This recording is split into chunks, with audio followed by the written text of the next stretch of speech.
Welcome, everyone, to the Circle of Resilience. And today I'm talking to Marie from France. Hi.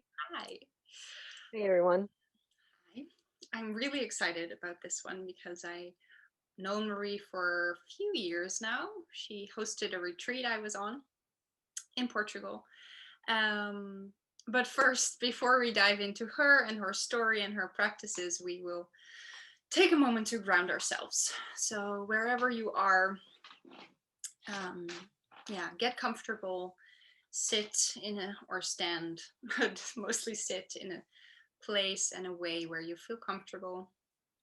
You can close your eyes if you feel ready. And you can rub your hands warm, create a little bit of energy. And sometimes they start to be on fire right away. You can hold them a little bit apart and feel the warmth that you've just created between your hands. And then you can use this warmth to put anywhere on your body. So your hands on maybe your shoulders or your head, just to create some awareness in your body. Maybe the spaces that feel tight or the spaces that you just want to give a little bit of love and energy.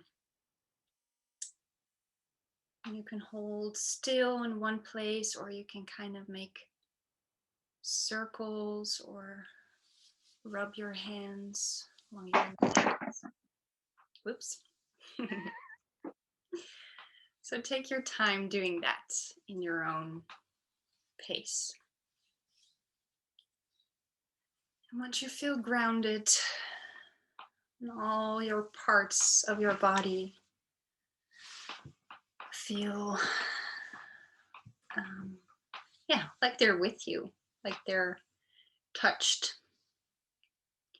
And you can rest your hands on one part, maybe in your lap, or maybe one hand on your heart, and one hand on your belly or on your womb space.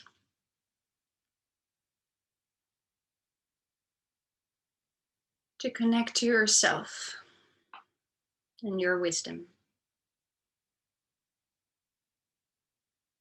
And then we'll take 3 breaths together. In the first one, you can gather every thought that is holding you back in the past. Whether that's yesterday or the things you did before this session, or maybe even from way back in your past. Just gather them on your inhale. And with an exhale, you can let them go.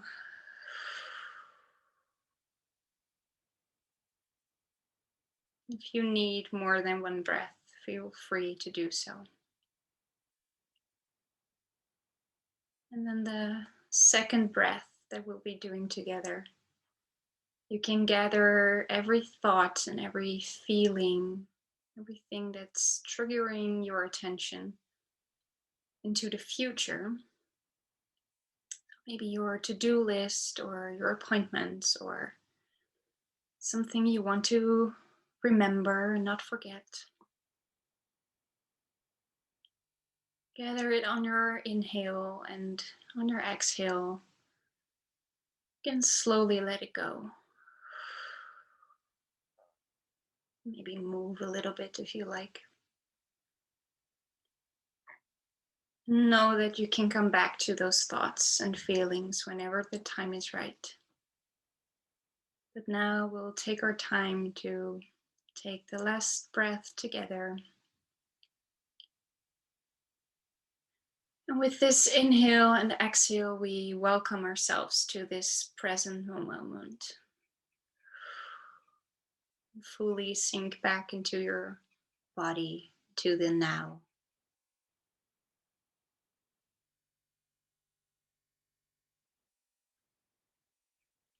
When you're ready and feel present, you can start to open your eyes and get a candle if you have one. And we will light it together. And this first candle I will light for this conversation for Marie and me, for everyone joining us.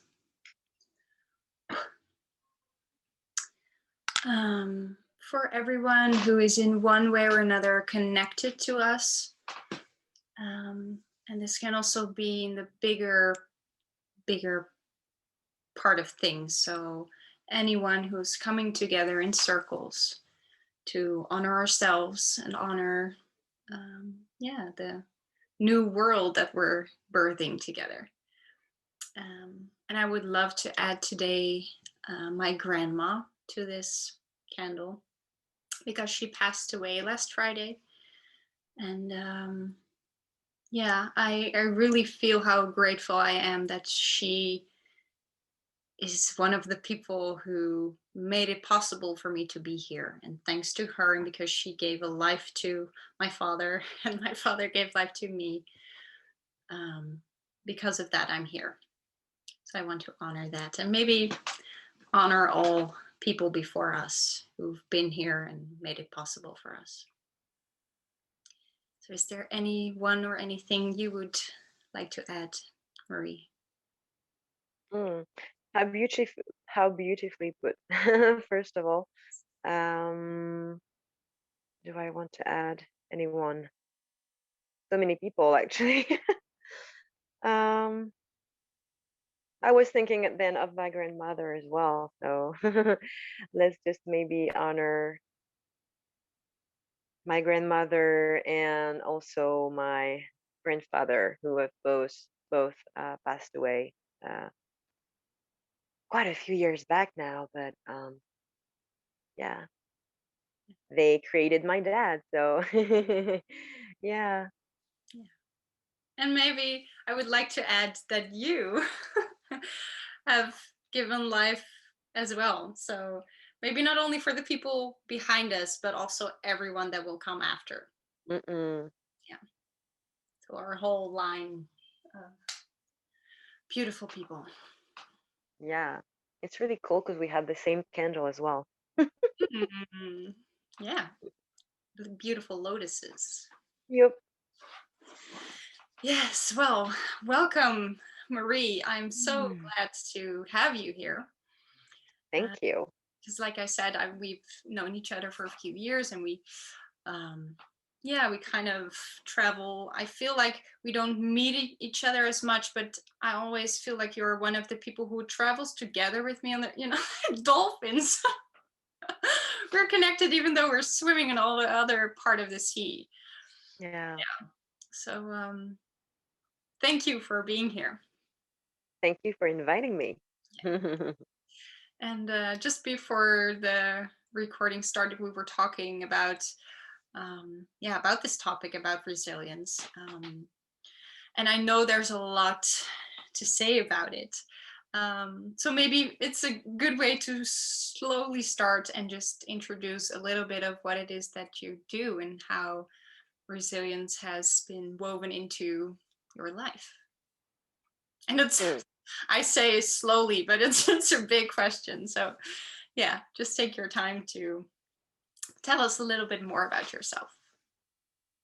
Well, I'm a yoga teacher, but it wasn't my original job, if there is such a thing, because I do believe that we're not meant to do just one job, just like we're not meant to, maybe just have one partner or just, one friend, or, we're supposed, I think, to try as many things as we feel that we need to, especially because we go through these cycles.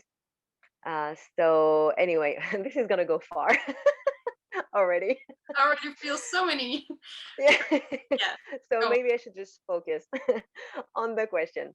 Um, So yeah, I'm a yoga teacher, but before that, I was a pastry chef for 10 years. Um, and I stopped being a pastry chef in 2017. Yeah. And so since then, I went abroad a few times to get trained to become a yoga teacher.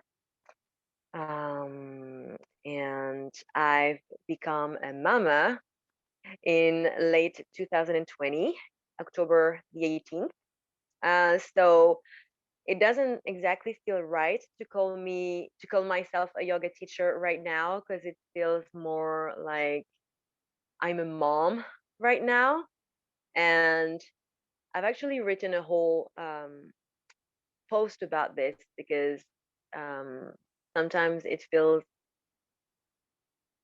very small to call myself just a mom, even though I know it's a lot to be a mom. But then, because right now I don't really have the time to be that yoga teacher person, or that, you know, retreat organizer or meditation organizer. And it feels like I'm mostly this one part right now. So yeah, I'm all of that. Yeah, yeah, But yeah. right now it No, feels like I'm more of a mom. And that's why resilience now comes into the picture. um, I've learned since becoming a mom what resilience really means, because I think maybe I had an idea of that before, but since I became a mom, it feels like I really, yeah, I need to adjust all the time. Because before I became a mom, I thought, well, I'm gonna have a child. Of course, it's going to be hard at times, but she's going to nap, she's going to be breastfed. It's fine. It's going to roll after a few weeks, probably. No, that's not how it works at all.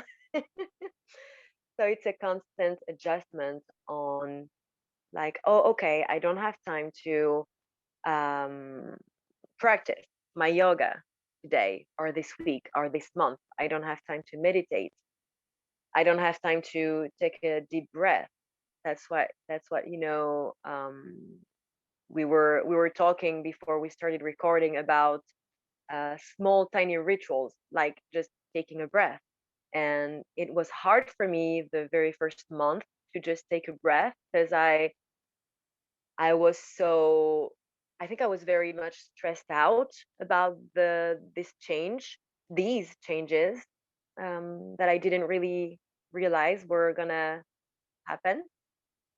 It wasn't just welcoming a new life in my home. It was also welcoming a new me, and maybe grieve the old me, because she's still here, but she's also very much different.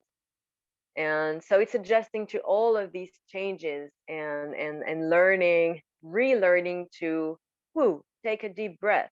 Like, okay, honey, take a deep breath and it's going to feel better. But I forgot that I could do that, because I was so focused on, you know um well, putting her to sleep, or learning who she is, what's her character, and providing for her, and be here for her, and for my home. But then I forgot that I needed to breathe for myself, and uh, relax the shoulders, and it's okay. Like, you you can take 5 and breathe for yourself. It's okay. Mm. So yeah, I think for me, resilience is uh, constantly adjusting, readjusting. Yeah, that's the first thing that comes to mind right now. Yeah, yeah. I love how you put it that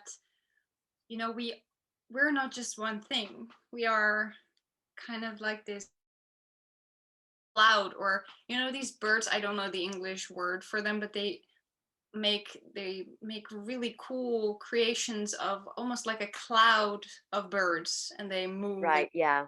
Sparrow? No, I'm not sure. I'm not good. No, it's yeah, I don't know the word in English either.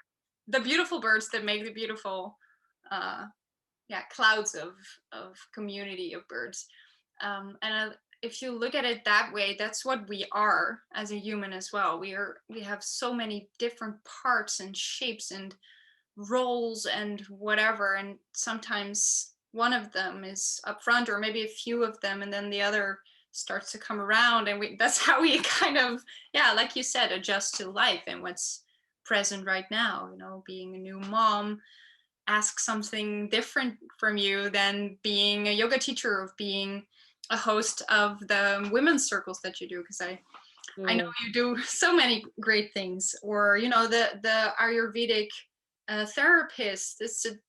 It's all you, but it's different sides of you. And I also love how you um, almost, I don't know if you did it on purpose, but link it to all these different rhythms that we have inside, or cycles that we go through as a person, as a woman, as um, yeah, as being a mom, and your daughter who has different cycles and rhythms, and then, yeah, incorporating them into this big cloud.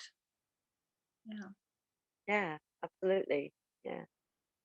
Yeah, so can you tell us a little bit more about that? Because, like dropped in, you do women's circles, and for me, you're a person who knows a lot about, yeah, following your rhythm, looking at the moon and the cycles of the moon, and how to incorporate those in your life, and those tiny rituals that you Hmm. just mentioned. Can you tell us a little bit more of how you do that, also knowing that how you did that before might not be how you do it right now as a mom? Hmm.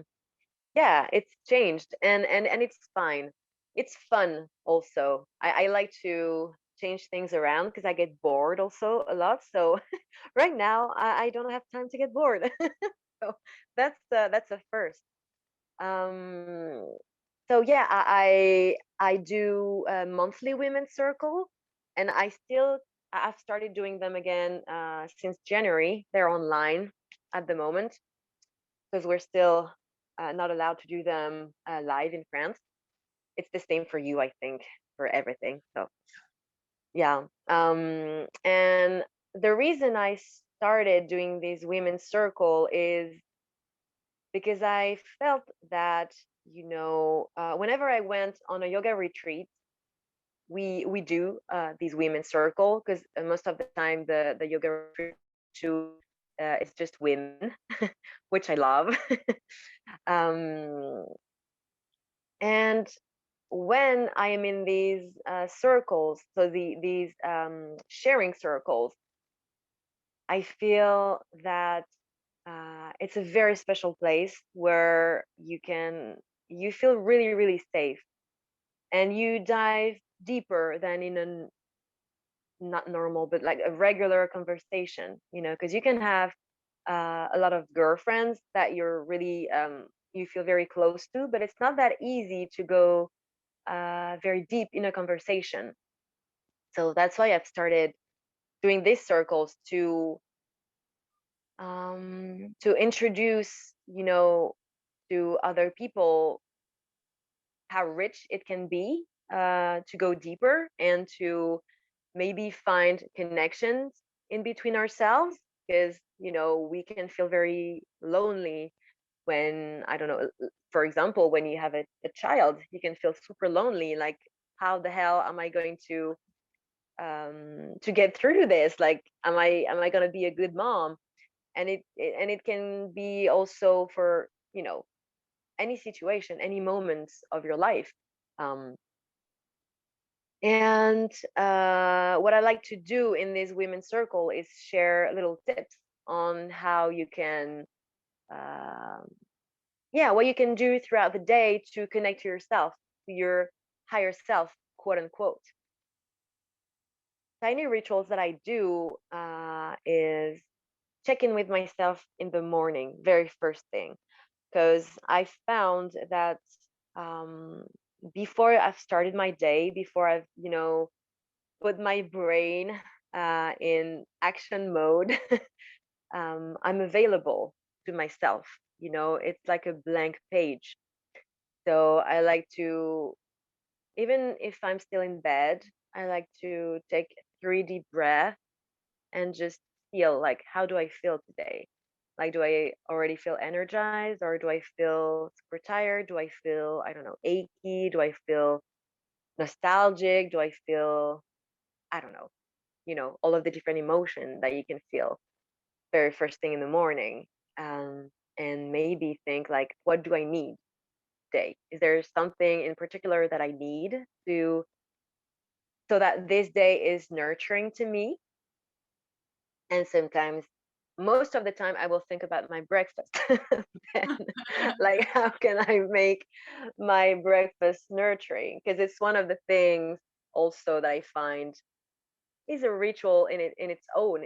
It's not just prepping a meal and eating, on the go. No, it's a full ritual. Like, because right now my breakfast is a big bowl of fruits, and I love peeling my fruits, cutting them, seeing all the different colors, put together, and then all of the different flavors go into my mouth, and really being aware of like the different flavors, because during the whole month of the first month of postpartum after I gave birth, I realized that I wasn't taking the time really to nourish myself. I mean, I ate, but I was just, very quickly eating like a soup or something.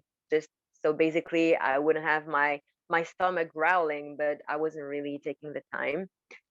So yeah, I didn't know that I was gonna talk about my breakfast, but it's a perfect example of a ritual, a very easy ritual that everyone can do, and it is a ritual in its own.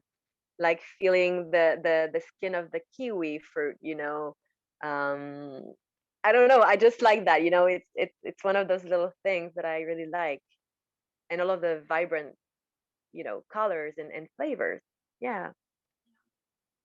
So that would be like my first ritual in the day, and then another ritual that I do every single day is take a little time to move my body, because that's for me the yeah, one of the most important things.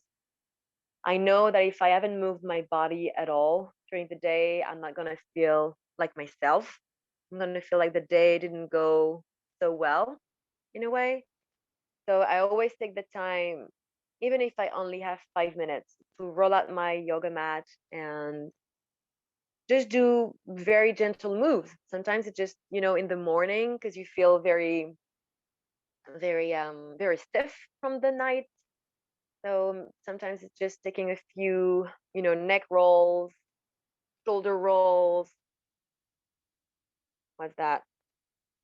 Wrists. The wrist wrist rolls. Or sometimes it's a full practice.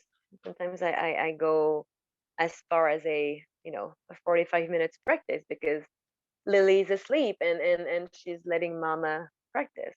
So yeah, that's the two main rituals, three actually, with the deep breath in bed, that I do every day. And these are my daily rituals right now. And yes, they are different from before I gave birth, for Yeah, sure. yeah, yeah. It's beautifully how you. It's almost like just the things that you will not have to do, but you make them conscious. You make them okay. So I need food, but like you said, eating a bowl of something or a plate of something is not the same as being conscious with what you put on your plate or what you put in your mouth and how it tastes. And I always start drooling just thinking of good food. But yeah, just taking the time to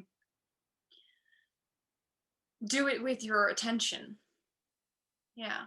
And it's funny because Menno and my is my partner, and we had a new rule since February, which is there's no electronics allowed in the bedroom, because we used to just watch one movie in bed and then fall asleep while it's still on, and then half way through the night you put your laptop or whatever away, and we felt we're kind of conscious people. I feel like I'm a conscious being, but these, with COVID and all, blah blah blah, we created this habit, and it started to feel not the way we want to live. So we decided, okay, let's do an experiment and see what happens if we put it away. And just by, like you said, going to bed in a conscious way and feel like, okay, so what, I don't always do it consciously. It's not a ritual for me of every night before I step in my bed to think of the whole day, but it's so much more easy when the noise and the yeah, things around you are gone.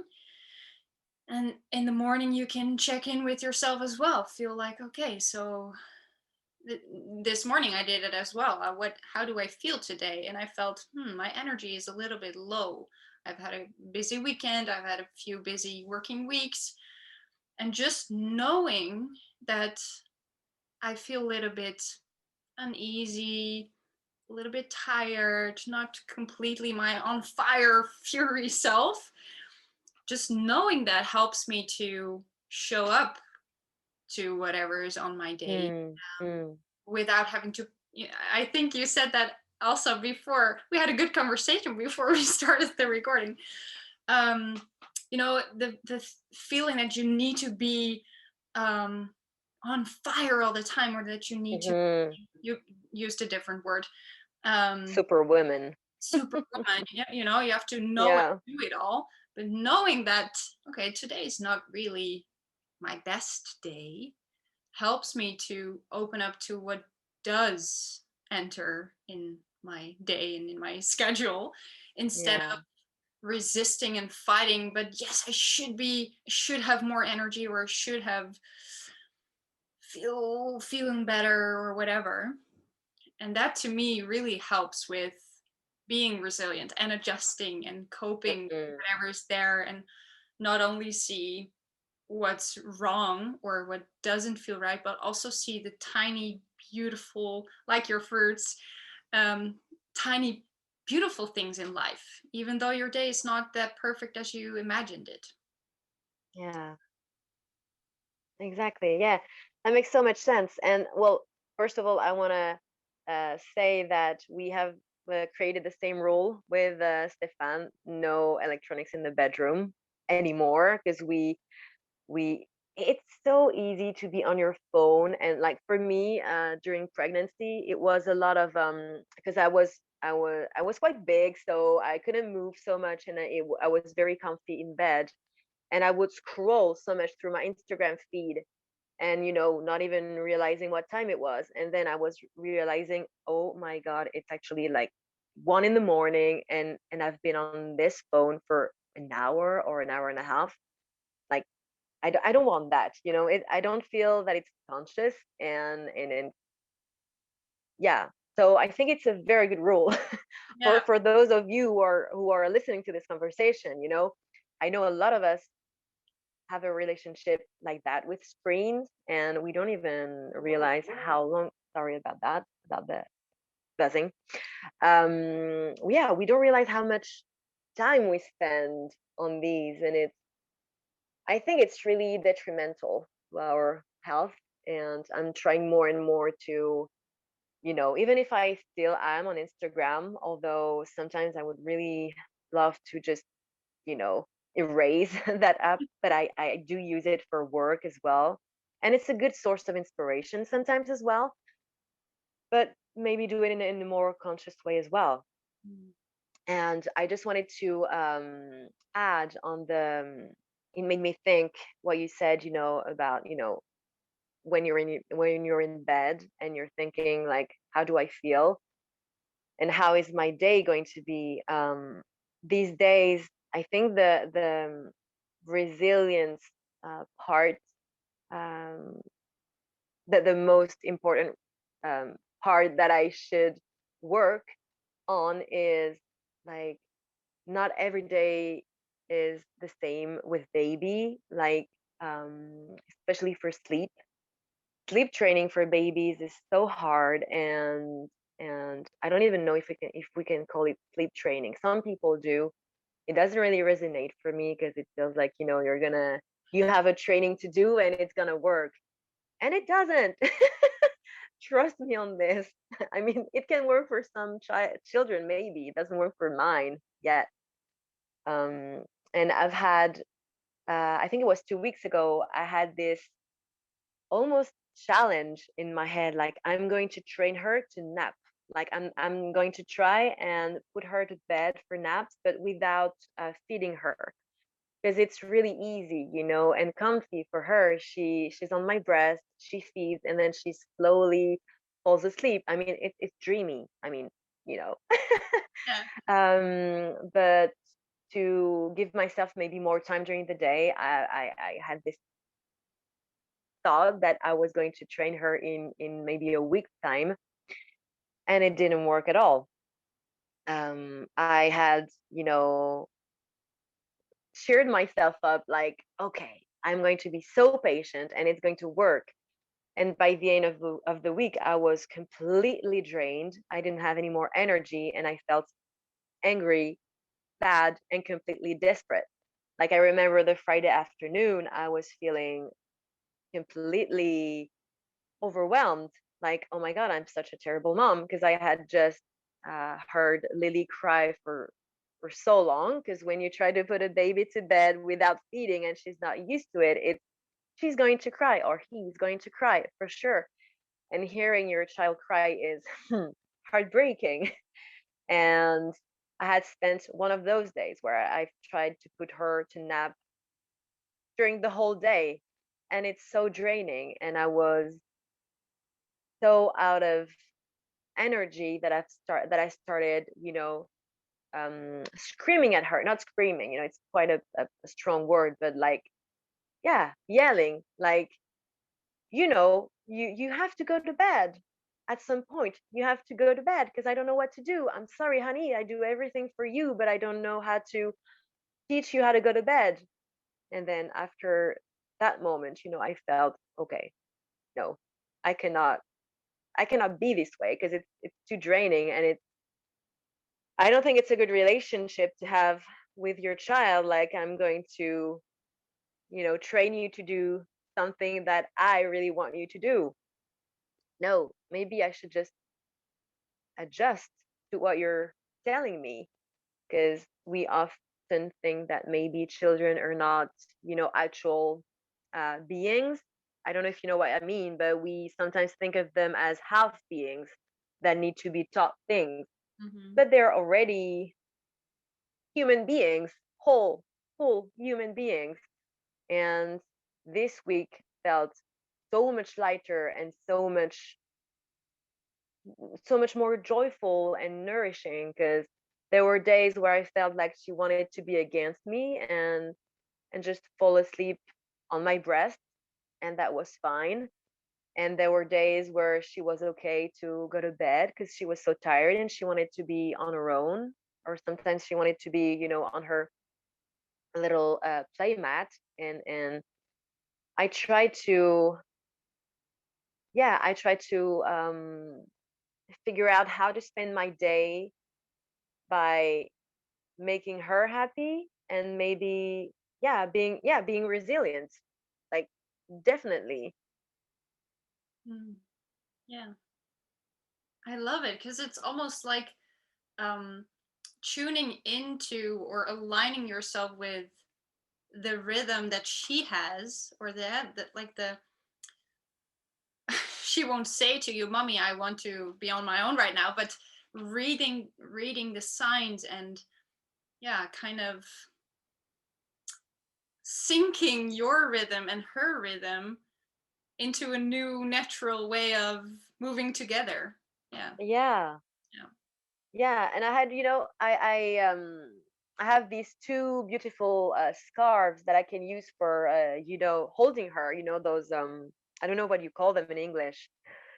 I They're don't. basically called carrying scarves in Yeah. French. That's how we translate it. Um, and when I first used them, I was like a few weeks postpartum, so I had a lot of pain in my back, in my lower back especially, and because my belly was so weak, obviously, because my abdominal muscles were not, alive yet again.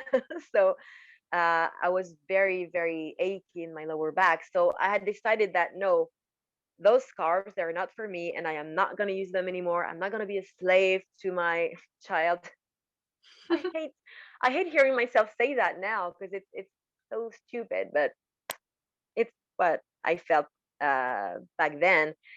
And this week was also very fun because I've taken the scarves out again, and I've used them to carry Lily, and it's so fun. It's so fun because now she's much more, you know, awake, and she's, watching everywhere, and she's trying to grab things, and she's very, talkative in her own way, even if it's not words yet. It's but she's very talkative, and then when she's had enough, she just falls asleep, and sometimes I even breastfeed her while being in the scarf, and I'm like, this is so convenient. I can even type. It's not the best to type with the baby here, but it works. Yeah. And that's what being resilient means right now to me. Like, I was so, what's the word? I was through with those scarves, it was like it's out of the picture, but maybe give them another go. And yeah.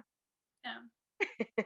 Yeah, yeah. So honoring that it's not for then, for that moment, but also being open to they might come back or they, yeah, yeah, Yeah, also because originally when I put these two scarves in the closet, I was super disappointed of myself because I thought I would be this super, hippie mom, who would carry her child everywhere. And yeah, no, it didn't work at first, but it's fine. yeah, It works now. yeah, yeah. Just moving through life. That's what we do. Yeah. Yeah. There's still something else I want to talk to you Yeah. about, but I'm not sure if you've had any thoughts about them or did anything with them. But I know you're doing or you did your Ayurvedic therapist training. Is that the correct way to put it? Yeah, it's a nutrition therapy therapy nutrition therapy training, I would say. Yeah. So I'm really curious how, because I know you've been doing your own Ayurvedic rituals even before you did the training, but Yeah.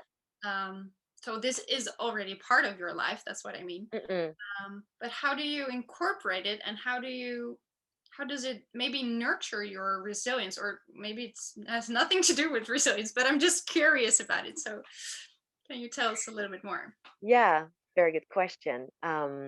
And it's also I've changed my relationship to Ayurveda since I've started the training as well, which is very interesting because Ayurveda, I feel in France at least, has become very popular at the same time as yoga. And we've seen all of these little magazines or online quizzes about like find your own dosha, which by the way doesn't make any sense. Now that I think of it, it doesn't really make any sense. um so I've had these thoughts about what's Ayurveda before, and now it's changed because Ayurveda is so complex. um but anyway, maybe we'll talk very much more about that in another conversation. I think the main thing that I'm adding to my day-to-day life is how I treat food. Again, we're talking about food again. That is not surprising at all. Yay! But mostly being conscious of like what food is your body okay with, and what food is your body definitely not okay with. Because it goes with like eating a bowl of soup very quickly, like I said earlier. And soup is not a very good example because soup mostly is going to be good for you. So it can be maybe a bowl of mac and cheese. Maybe it's a better example. So like sometimes we eat and we don't even realize that it's making us feel worse because we don't know that some, for example, some cereals or even some vegetables or some grains are very detrimental to our health because of who we are, and we're all different according to Ayurveda.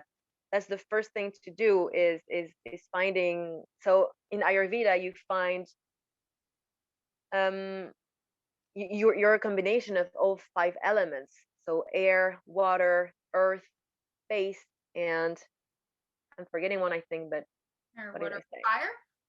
Fire, exactly. Thank you. So that's the five elements, and all of us is a combination of all these five elements, but in different proportions. So that makes that we all have our very personal combination of elements, which will be a combination of our father's elements, our mother's elements, our grandmother's, and so on.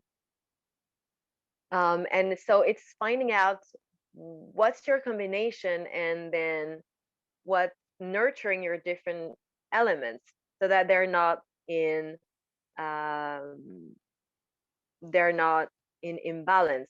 Is that a word in English? Imbalance? Yeah, Yep. in imbalance. So you want to be, yeah, of course, in the best case scenario, a balanced being, and food is one of the most important elements. Have a balanced diet, which isn't getting rid of sugar and dairy and meat. And no, for some people, yeah, but for some people you definitely need red meat, good quality, I should add as well, because it's hard sometimes to have that good quality meat. um, but like, for example, for me, who's a vegetarian, I love legumes.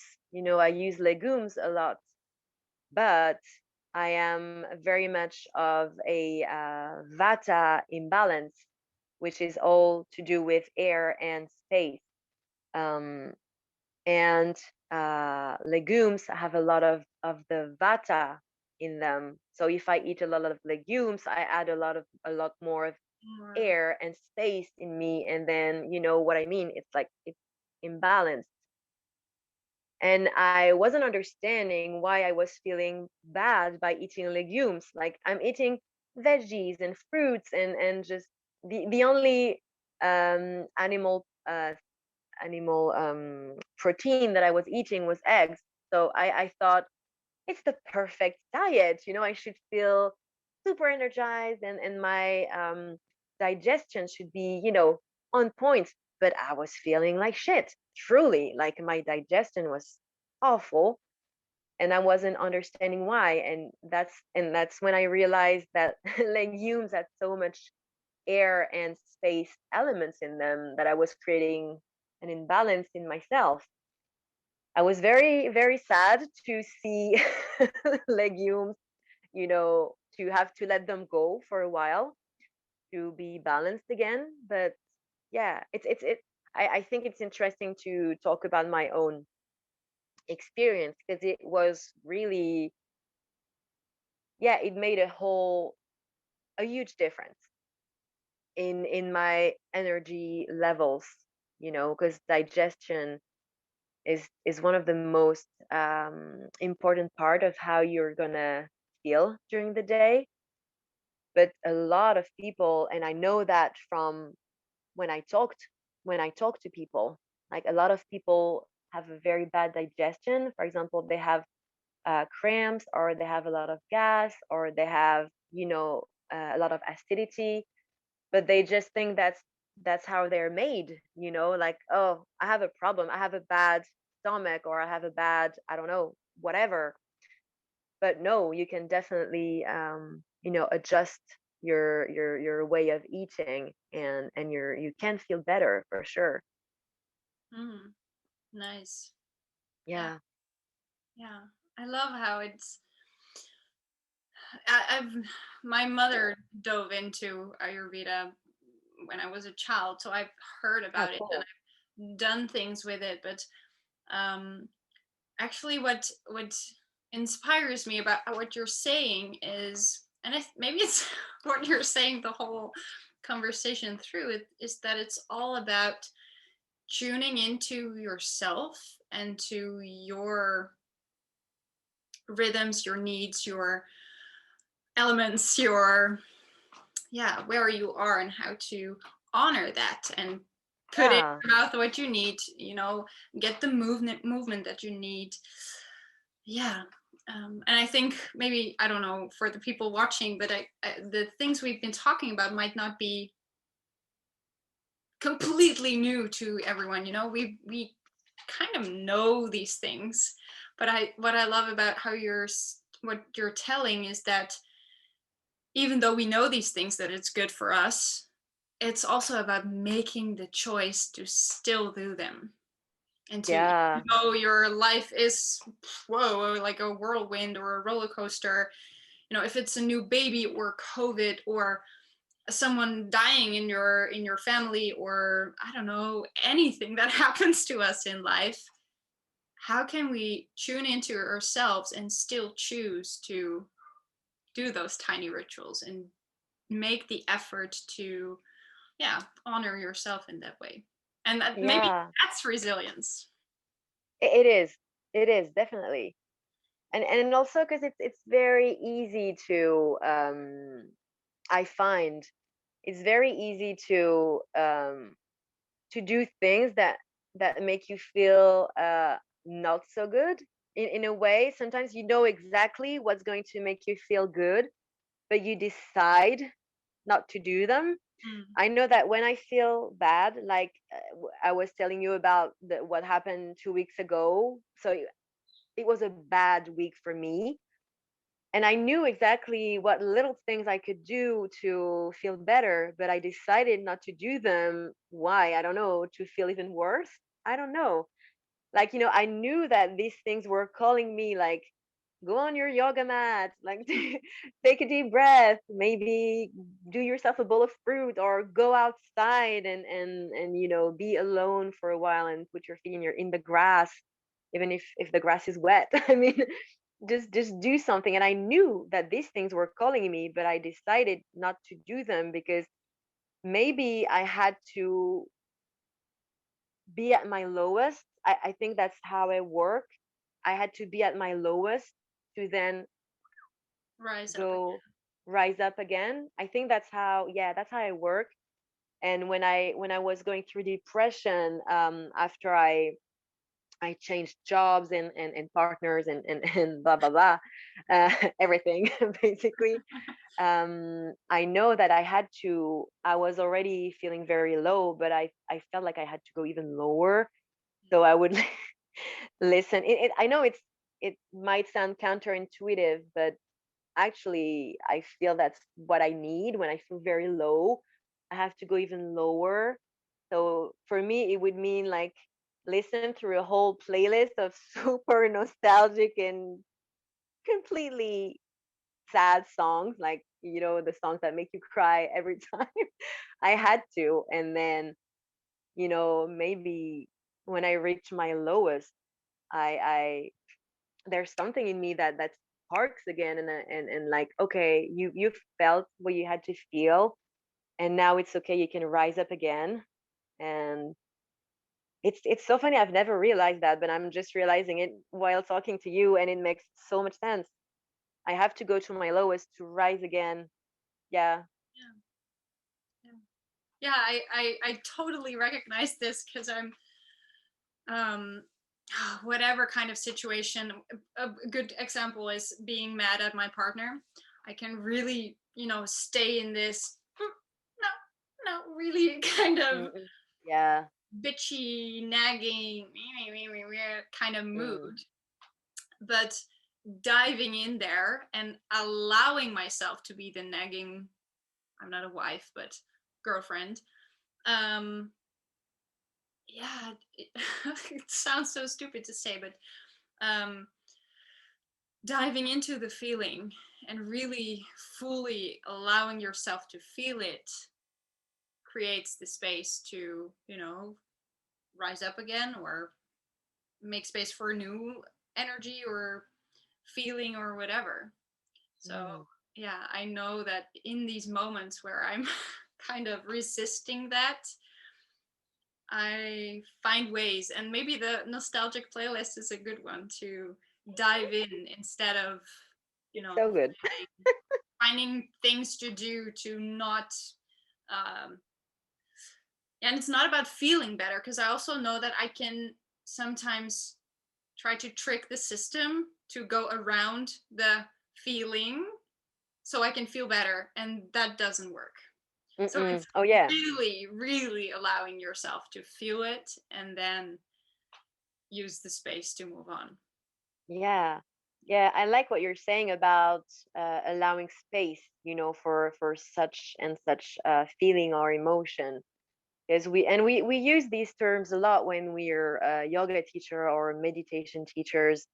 But sometimes it's hard to explain, like how are you supposed to make space for what's there if it's a quote unquote bad or negative emotion.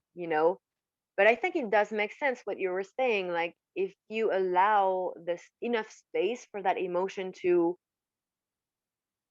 settle in and have the space it needs, then you can consciously choose to go to that other emotion that you need to rise up again, if that makes any sense. Yeah, yeah, totally. Yeah.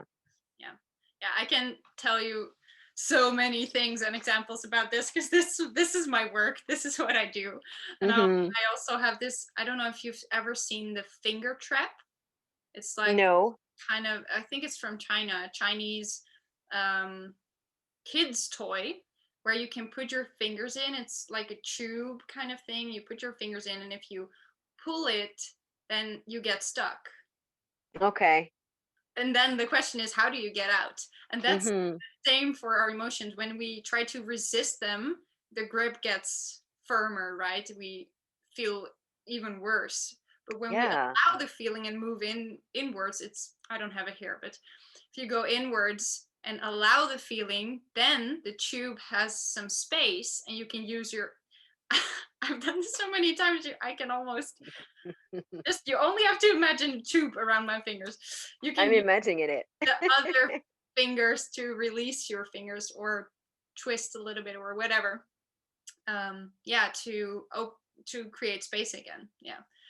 So Mm, that's, yeah, makes so it's much sense. always fun to talk about this. Yeah. Yeah, true. Is there, because I see we are loving this talk. we, we have so many things to talk about. But is there anything else you want to add before we move on to your um, practice with us? I don't know. Well, I do. I have so many things, but I think I need to, you know, maybe have a, train of thought or, yeah, no, not on a specific topic, I think. Yeah, So, we can make a whole series with yeah. talking about this and life, and yeah. Okay. Well, then, if you are ready, please take us with you on your practice. Okay. So I'm going to try not to make my phone fall again. All right. Sit a little bit more comfortably. What I wanted to do was taking a moment to breathe, if that's if that sounds good, because that's exactly what worked for me and what um, put me on the right uh, railroad. No, railroad again, Hmm. Yeah, if or you know what I mean. okay, or yeah, Yeah, yeah. So we're just gonna do some conscious breathing. perfect. Yeah, and do a little visualization. So you can close your eyes, and if you were sitting maybe not so comfortably, please definitely take the time to grab a few pillows or go on your favorite chair or even lie down on your bed or on your sofa.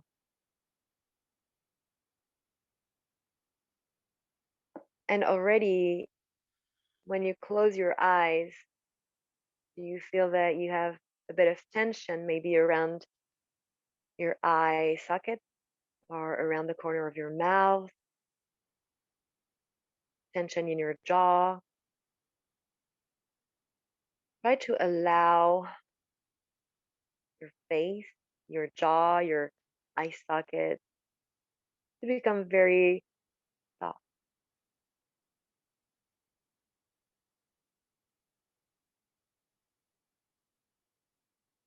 Imagine as if your whole face was smiling because you're thinking of a dear friend or you're thinking of your favorite pet or your favorite dish maybe. Your whole face is lighting up, and see how allowing this softness in your face makes you feel in the rest of your body.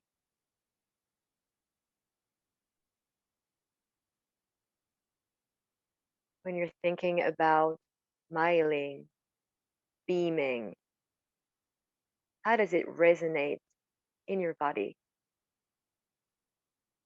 Can you can you feel the smile somewhere else in your body? And maybe for you it's really hard and you don't feel anything, and that's okay. It's a practice. And sometimes not feeling is feeling. I always like to say that. You don't feel anything, that's a feeling.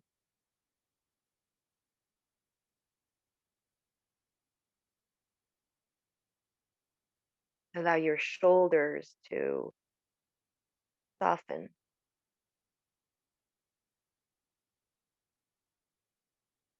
Allow your chest and your belly to have more space when you breathe.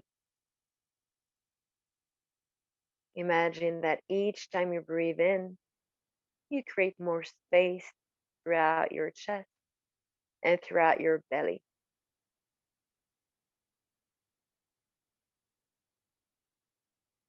And when you breathe out, imagine that you're allowing the oxygen from your breath, little glitters of oxygen, of joy, to spread everywhere throughout the body, throughout the arm, throughout the leg.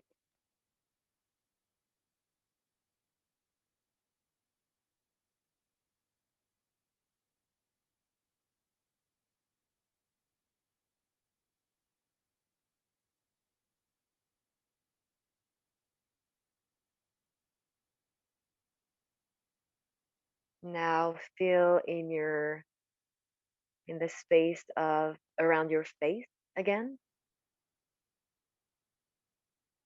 Is there any tension that has been created again while you were focusing on your chest and belly area?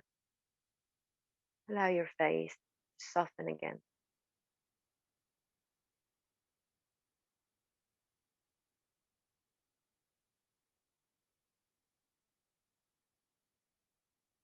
Now feel the space in your neck, in the back of your neck, and imagine that every breath that you take creates more space in that area, as if your back of your neck was growing a little tiny bit taller on each breath.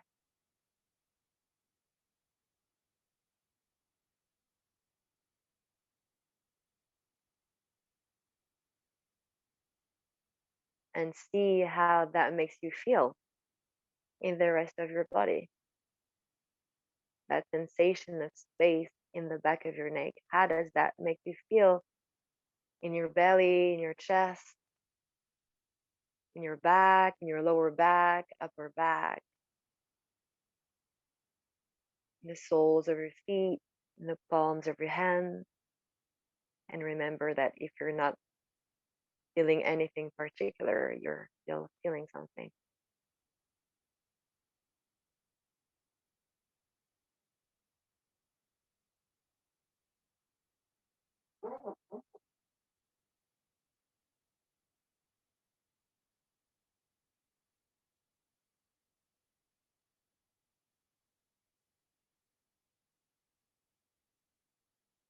Now, together, consciously, we're going to take 3 deep breaths.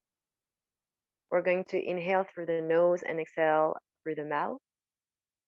Inhale slowly and deeply. Exhale, let it out through the mouth. And again, at your own pace, let it out. Let something go. Last one. Exhale completely, fully. Get rid of all the air. Again, again, again, again. And start breathing at your natural pace again.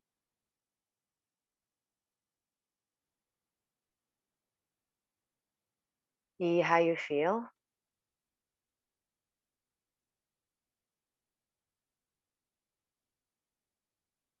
Allow your head to become heavy and to be released towards the ground. Just relax your neck. And slowly, super slowly, when you feel ready, you can open your eyelids again and get accustomed to the light again. Take your time. And then you can slowly rise your head again and how do you feel? Mm. Thanks. But yeah, that's my practice for when it's too much Mm. and I have to feel into my body again. Mm. Yeah, thank you so much. I love the word glitters of joy through Oh your yeah. body. I could really feel those.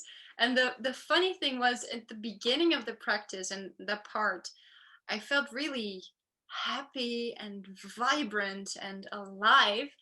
And then during the end, I could feel a little bit more heaviness and little aches in my back.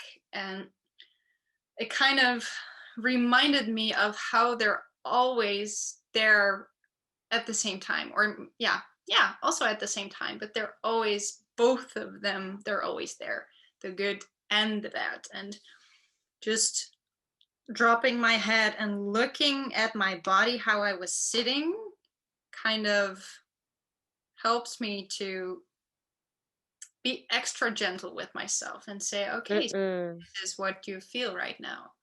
No, yeah, like I said before, knowing that I feel this, okay, and from here I move forward, but maybe in a little bit of gentler way than I would have if I didn't have the time to check in. Yeah, yeah, exactly, exactly. I'm glad it made you, you know, it gave you a little reminder. 'Cause Mm, that's why I do it for myself. So yeah, I hope it inspired everyone who was listening as yeah, well. I hope so too. Yeah, so thanks everyone for joining Marie and me. And on this page, you can find her gift. So please make sure to find that. And you can find Marie and her website. I believe it's most in French, right? Um, Yeah, yeah, because my community basically is mostly French, but I do get a few requests to do more videos, for example, in English on my YouTube channel. So maybe I will start doing that. So just, Yeah, maybe check in once in a while. yeah, So yeah.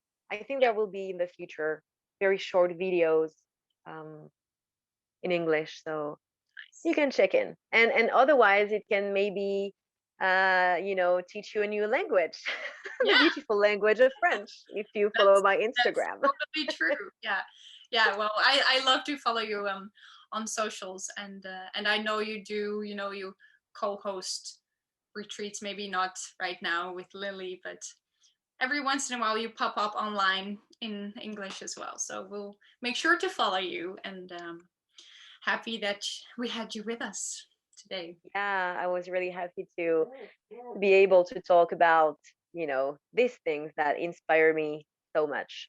Yeah, yeah.